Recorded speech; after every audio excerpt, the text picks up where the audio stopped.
Jeffrey എപ്സ്റ്റീന്റെ ഫയലുകളിൽ നമ്മുടെ പ്രധാനമന്ത്രിയുടെ പേരെങ്ങനെ വന്നു? എപ്സ്റ്റൈൻ ഫയലുകളെ കുറിച്ച് എന്തെങ്കിലും നരേന്ദ്രമോദി മിണ്ടിയോ? നാണക്കേടായി നിൽക്കുകയല്ലേ?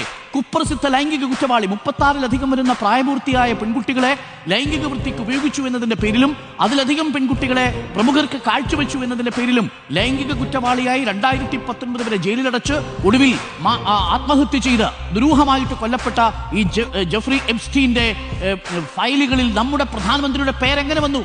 ഡൊണാൾഡ് ട്രംപുമായിട്ടുള്ള സൗഹൃദം, മൈ ഫ്രണ്ട് എന്ന് വിളിക്കത്തക്ക രീതിയിലുള്ള സൗഹൃദം എങ്ങനെ വളർന്നു എന്നുള്ളതിനെ കുറിച്ചുകൂടിയുള്ള ഡീറ്റെയിലിംഗ് ഈ ഫയലുകളിൽ ഉണ്ടെന്നാണ് മനസ്സിലാക്കുന്നത്. എങ്ങനെയാ ബന്ധപ്പെടുന്നത്?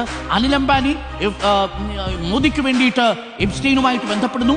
എപ്സ്റ്റീൻ അതിനുള്ള സാഹചര്യങ്ങൾ ഒരുക്കി കൊടുക്കുന്നു. ആ ബന്ധത്തെക്കുറിച്ചുള്ള ഫയലുകളാണ് പുറത്തു വന്നത്. 2017 മാർച്ച് മാസത്തിൽ അംബാനിയോട് എപ്സ്റ്റീൻ ചില കാര്യങ്ങൾ ചോദിക്കുന്നു. ആ ചോദ്യങ്ങൾ ചോദിക്കുമ്പോൾ മോദി ഇസ്രായേൽ സന്ദർശിക്കും എന്നൊരു മറുപടി അനിൽ അംബാനി എപ്സ്റ്റീന് വേണ്ടി നൽകുന്നു. എപ്സ്റ്റീൻ ഇത് അമേരിക്കയെ അറിയിക്കുന്നു. അതിനുശേഷം ജൂലൈ 6-ാം തീയതി ഇസ്രായേൽ സന്ദർശിക്കുന്നു. ജൂലൈ 26-ാം തീയതി ട്രംപുമായിട്ട് കൂടിക്കാഴ്ച നരേന്ദ്രമോദി നടത്തുന്നു. അതിനെക്കുറിച്ച് എപ്സ്റ്റീൻ പറഞ്ഞിരിക്കുന്ന വാചകം ഇങ്ങനെയാണ്: ഇന്ത്യൻ പ്രധാനമന്ത്രി മോദി തന്റെ ഉപദേശം സ്വീകരിച്ചു, ഇസ്രായേലിൽ പോയി അമേരിക്കൻ പ്രസിഡന്റിനു വേണ്ടി പാട്ടും പാടി ഡാൻസിങ് കളിച്ചു, സംഗതി ഏറ്റു എന്ന് പറഞ്ഞിരിക്കുന്നത് ഈ എപ്സ്റ്റൈനാണ്. എന്ത് സംഗതി ഏറ്റു?